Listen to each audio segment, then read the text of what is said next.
This is RF, and you're listening to Country Lunch on WOOL 91.5 FM from Bellows Falls, Vermont. We got a pretty good show for you today. We got Paleo Mountain Man right up here from Springfield. Say hi there, Paleo. Hi, everybody. Okay.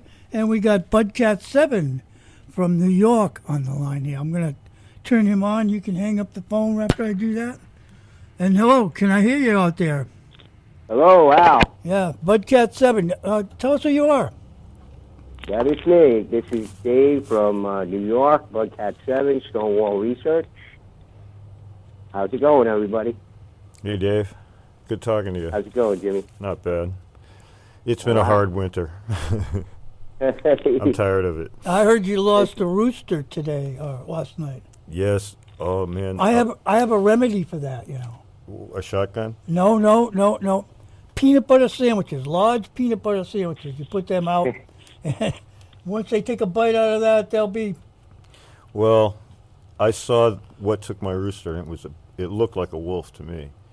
And it was all black. He had a pointy tail and pointy ears and a pointy nose. He was a little bit bigger than my dog, but I don't know if he was heavier than my dog. But he was long and lanky, and he took off after Zora chased him with the rooster in its mouth. He was either a very scary coyote or a wolf dog or something, but he was scary. He's gone now. I took my gun and shot it into the woods a couple times, try to scare him off. Wow. Oh, anyways, hey, you guys know what you're talking about. I'm going to sit back and listen and go for it, okay? We'll see what you come up with this week. Dave, I've been doing a lot of research, thinking mostly about, why would you put a stone wall up? The whys. Why would you put chambers in the woods? Why would you do that? And they're all pretty fascinating just to go look at and wonder how you built them, but why would you build them in the first place? There were reasons that they were built where they were, and I'm thinking that the LiDAR of all the stone walls and the way they're placed, they almost look like organisms. People just piled stones up for so many years, almost ritually, I think, to connect lines in the earth and things like that. Who knows what they were doing, but they did it. And there's so many of them. It's almost like an organism in itself. Well, as I said, if you look at the LiDAR maps in various states and you take a good look at the stone walls, they seem contiguous. So it seems that they're all interconnected in some way. And if you look at the LiDAR map images, it stretches for hundreds and hundreds of miles, hundreds and hundreds of thousands of square miles of just completely interconnected stone walls. And as you say, it seems like an organism. And we often refer to that kind of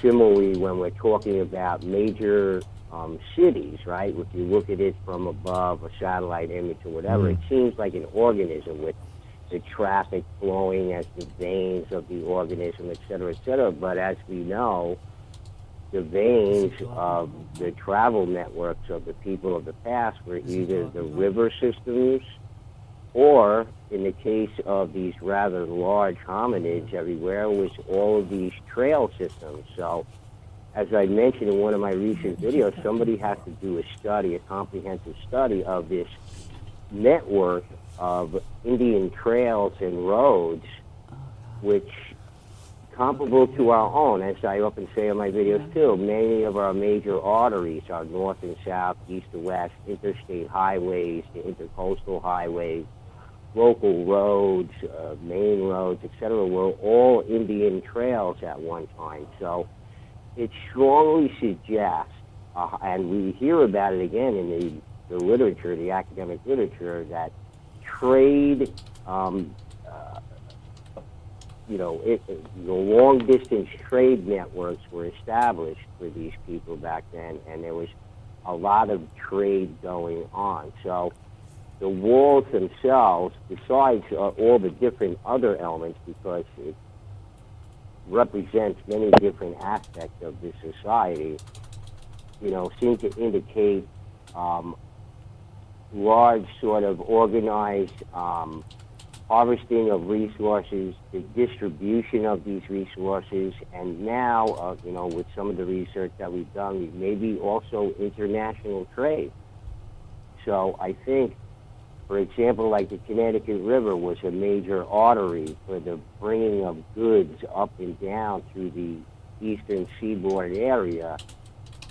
And you have these special relationships going on. If you live in a mountainous area like where Jimmy lives, there's only a limited amount of arable land that you can grow on. So once your population exceeds the amount of growing capabilities of your immediate area, you've got a problem, because now you have more people than you have enough area to feed them with. So that's why we see the confederation of, let's say, the Iroquois, where they have 5 or 6 tribes involved. So they have to work in a sort of symbiotic relationship in that instance, because if you have large tribes living in the mountainous areas where there's not a lot of food growing capabilities, then you're going to have to get your food from elsewhere. And this is why the Iroquois organized their system. But I think that they got that level of organization and those skills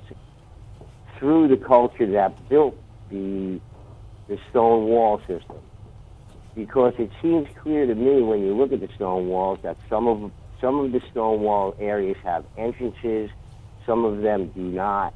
That clearly indicates some sort of measure being taken to secure areas. Obviously, if you're supplying your remote tribes with tons and tons of food, it can't be a free-for-all. It can't be they bring the food down the Connecticut River from, let's say, the St. Lawrence area, and everybody just run over the canoes and grab as much food. It's not like that at all. These people were very highly organized, and the walls themselves show a level of organization and distribution for these things. It would have to be.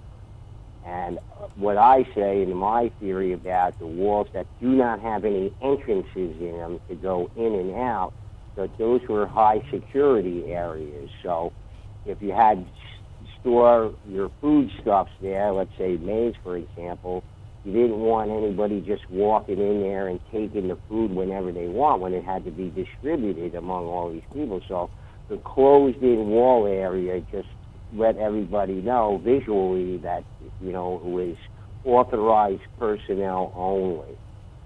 And it's a clear indication to me that many of these walled areas were dedicated to the storage and handling of raw materials, resources, et cetera, because if you have hundreds of thousands of people, you're going to need timber, you're going to need food, you're going to need all of these things to be distributed among these people in an organized fashion. Otherwise, you know what it's going to be. It's going to be a free-for-all. People just grabbing stuff, and you can't have that in an organized society. And we see that these people were very highly organized.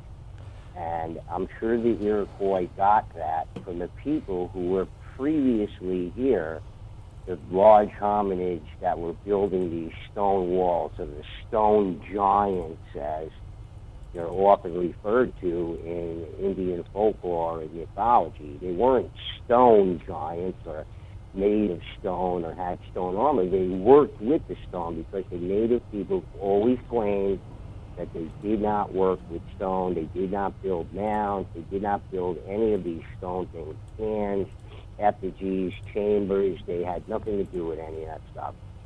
People that were there before them did that, and that's obviously who those stone giants were. We dispelled that myth. There's a lot of stone chambers, walls in New England, and it turns into earthworks the farther you go west towards Ohio. But if you look in New England, there's still a culture of mound building, earthworks, and most of it's hidden or destroyed. You can't see it. You have to have a really good eye when you're walking around these places when there's an earthwork, because they weren't very, not all of them were huge and large, but they were earthworks. And Well, there was many stone pyramids found in the Northeast. right, there were. A lot of stone mounds, and from what I understand of it, some of these earthen stone mounds were covered with stone. So actually, they were encased in stone.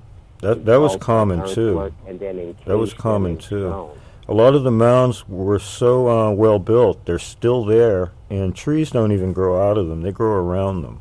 And I've noticed Because of the that. mixture of the soil, as I was trying to get into, I don't know which video that I did on my channel, was one of the giant videos about how they incorporated, they did a mix. They mixed in clay, often a lot of clay, with It's the small earth pieces of material, and that mica. makes a lot of sense. because Small clay pieces is of more mica, things stable. like that, red ochre layers, things like that. Absolutely. Certain So- minerals and that's they why use. that's why they could not rebuild Monk's Mound at Cahokia after the cataclysm they had there somewhere That's in right, around that's right. 1200 AD. They didn't have the technology. They didn't know. They weren't the builders of it. See, Right. that's the thing, and that's something we uncovered on my channel as well. There's a lot of things that we've uncovered on my channel that just go against the grain of mainstream and even alternative research. We And found out a lot of things. It's all from a stone wall too. You can read so much Absolutely. into one stone wall. The stone walls are incredible. not just practical, functional things. They're also, as Jimmy's wall there up on his property, they're calendars, they're clocks, they're Astronomical instruments. tell stories, they That's give right. information. They were They do a cultural lot for of different sure. things. They're fire breaks because we know that the ancient cultures, not only the Native Americans, but we know the ancient cultures before them were doing burning to clear the land. That's obviously the easiest way to do it. Right. And if you have stone walls, they definitely serve as fire breaks. So That's true. these That's walls true. served a multitude of functions. They weren't just one thing or another. Plus, there's a long history of wall building. People at different times built them for different reasons. And like on Mount Ephraim, where I am, they're straight and true, and they're built different than a lot of the meandering walls inside the woods, which are still there and they're still built, but there's different types of walls, and probably from different times, and some are older and some are different technologies. And I think the older ones are the ones, like on my property, that are better built. They're more acoustically built. There's quartz inside them. None of the Not stones only will better come built, loose. Not only better built, but I think that they used much larger stone. I think you can see a progression as you can see the earlier stone walls were built with larger stone, and then as the centuries passed, they built with smaller and smaller. That seems like a stone. familiar As the paradigm. relative size of these people started to get smaller. It's an interesting story, and not even talking about the small artifacts and the crystals I've found. These people were obsessed with crystals, and however they used them, a lot of the stones were tools, but there were so many of them that are not tools. They're just used to put in your hand and use like extensions of your But fingers also, and things the like white that. stone had a multitude of functions too, but it seems that the white stone, because it's so rare to find anywhere, most of it is that black granite and sandstone and other things. But not only that, I mean, they were used as markers, like at Mallory there, area. They identified visual. themselves with the white stone, and it became part of their culture. And that stone Absolutely. circle on, what is it called? Burnt Hill, I believe, in Massachusetts. There's a stone circle of all white quartz. Right.